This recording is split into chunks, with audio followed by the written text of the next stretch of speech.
the garden. And it is Sunday, 15th of April. And it is so cold out here. We have a freeze warning tonight. And you know, everything's wanting to come on out. I mean, it wants to be spring here, but it just won't give up. So, since we have a freeze warning, I got to cover these little fellers up. I just put them out the other day. Squash.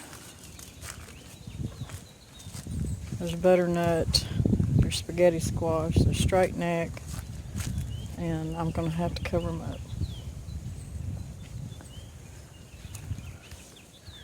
I've got the heat on in the greenhouse, and I hope it's enough because it's going to get down to about 25, I think. This is the coldest April we've had in several years. This is my tomato beds. I've got onions in it. I think the onions will be okay. I'm going to put straw up around it.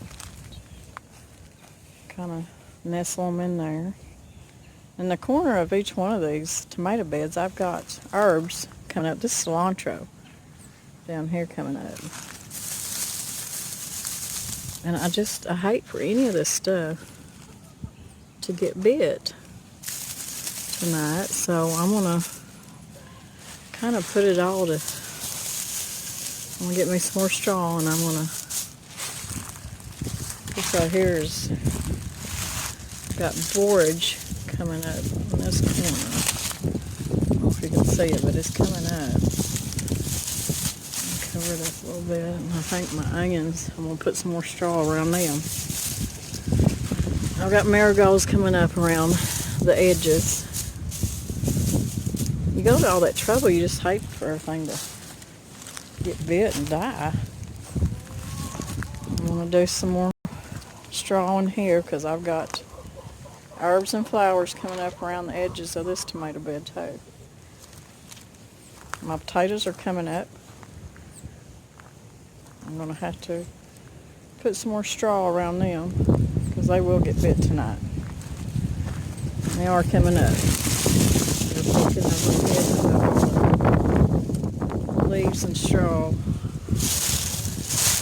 they will get bit. I know they will. So I'm going to cover them up better.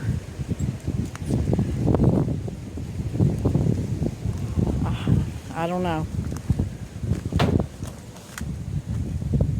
This is my Chinese cabbage. It's nestled in there pretty good, but I'm going to have to put some more straw around them. Then I've got some acorn squash right there. And I sure hate for it to get bit tonight, so I'm going to have to cover it up. I think I'll put some buckets over them. And I've got some milk jugs that I've cut in half that I can put over the squash plants. I'm not as worried about the cabbage as much. I will take a cloth and drape it over though. See, I've got a thing built where I can drop my shade cloth or whatever over the cabbage and lettuce. And I've got purple cabbage, and I've got cauliflower and Brussels sprouts and a couple of broccoli. I had more broccoli, but the mice got in my greenhouse and started eating my broccoli plants, so that wasn't good. But they're looking good right now. It just makes me sick if they get bit tonight. And then I've got sweet peas coming up down here. So I've got to take care of all this tonight.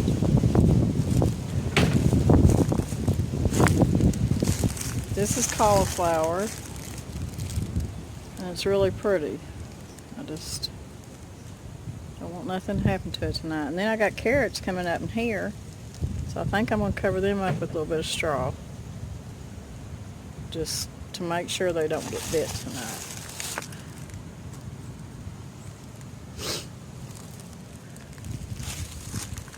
But anyways, I got peas coming up over there. The greenhouse is still full of plants that I can't get out here till it warms up, and it's going to have to warm up a lot. But here in northeast Arkansas, the weather is so unpredictable. And last spring we didn't have all this, last April. But I've got 2 heat lamps in my greenhouse, and then I had that quilt over the door, and it's blew off because it's really windy too.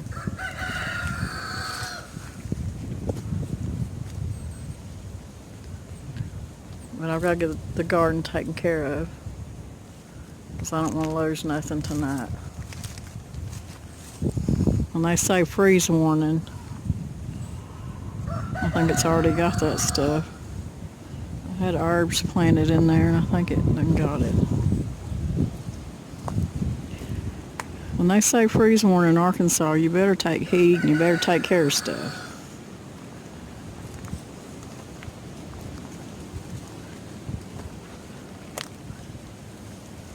I'm not going to worry about all my leeks I got planted.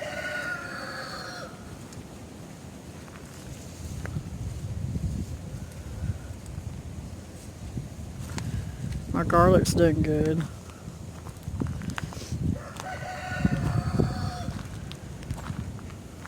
It goes from hot to cold to hot to cold to freezing, hot to cold to freezing. It's just constant. Drive me crazy. Now I did a video that I haven't put out yet of, I made a big pot of stew, and I might go ahead and put that with this, because it's a good day of eating stew, I can tell you that much. But it's a good recipe for stew. So you start on the stove and you finish in the oven. It's really easy, and it really turns out good. But anyways, yep. Another cold day. Another freeze warning. And look, the dogwoods, I don't see them way out there in the woods, but they've budded, they've bloomed out, and they're going to get bit tonight, and I hate it. But that's just part of Mother Nature. They tell you up here to wait till the walnut leaves start, on the walnut trees start budding out before you plant your garden, and I believe it. So anyways, I hope you are staying warm, because it's cold here in Arkansas. So I hope you enjoy my stew recipe, and we'll see y'all later. We're going to start this oven stew. We're going to start it on top of the stove because I want to brown my stew meat real good. I'm just going to put maybe a tablespoon or a couple tablespoons of oil in my pot. And I've got, probably a couple pounds of stew meat here. I want to make enough stew for tonight's supper and then for Danny's lunch tomorrow. I'm going to put that in there, and I like to season my meat.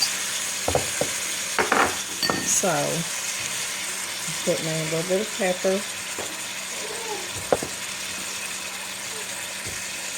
and salt and pepper, sorry about that. And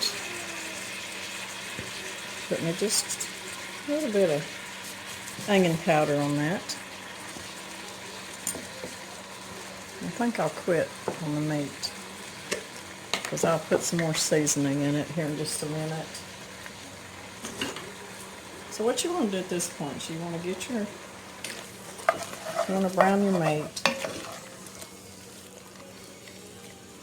And I've got a little bit of flour here that I'm going to sprinkle on top of my meat.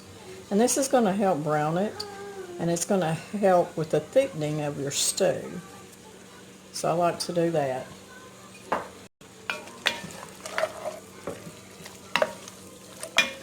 it'll take a few minutes to get all this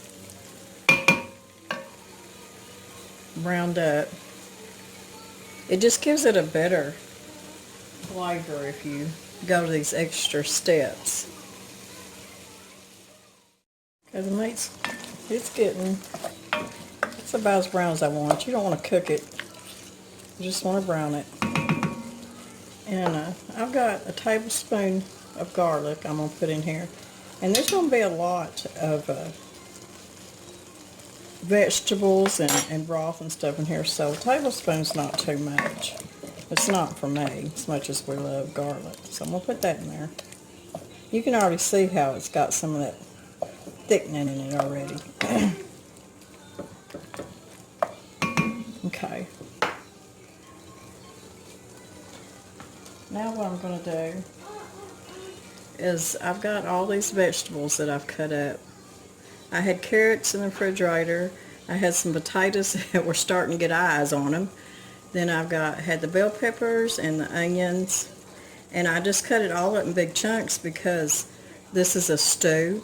It's not a soup, so I like it kind of chunky. So I'm going to go ahead and I'm going to put every bit of this in my pot. And I hope my pot's big enough. But it will cook down, so let's get all that in there. And I've still got the stove on, so I'm just going to mix all this good stuff around.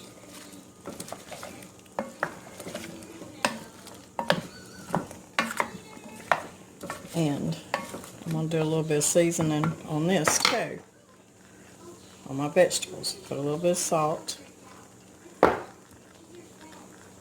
some pepper. I think I always put a little bit of thyme in my stew, so I may just go ahead and put a little bit over the vegetables too. Not just the broth once I get it in there, but the meat and the vegetables. Stir this up. It's looking good already, isn't it? And the good thing about this is once you get all your stuff in here, you're going to put a lid on it and you're going to stick in the oven at 350, and I'm going to check it after an hour. It should be done, and I'll check it. Okay, I think what I'm going to do, I'm going to make me a little spot right here, and I'm going to squeeze me a little bit of tomato paste, just like you would do if you was making spaghetti sauce or something. I'm going to put it right there on the bottom because I want that to cook just a little bit, because it gives it a lot better flavor if you'll do that. Let that cook. Now,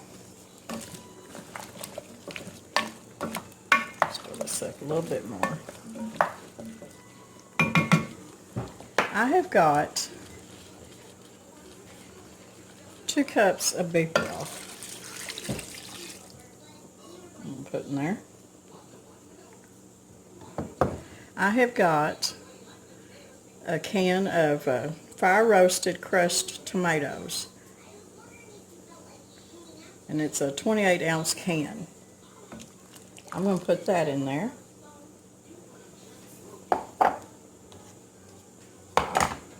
I've got some green beans that I need to use from the garden from last summer that I drained. Now I'm going to mix all this stuff up.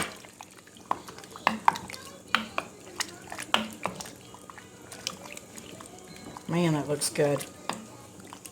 It smells really good already too. I don't even have everything in it that I want in it yet. I thought about putting some mushrooms, but I think I'm going to save my mushrooms for spaghetti. Danny loves spaghetti. Oh, and before I forget, I've got a little bit of dried dehydrated celery. And once I put this in there, I'm going to be out. I don't know if I need to put all of it though. No, I don't need all of it. I need to make some more though. Okay, I got that in there. Stir that.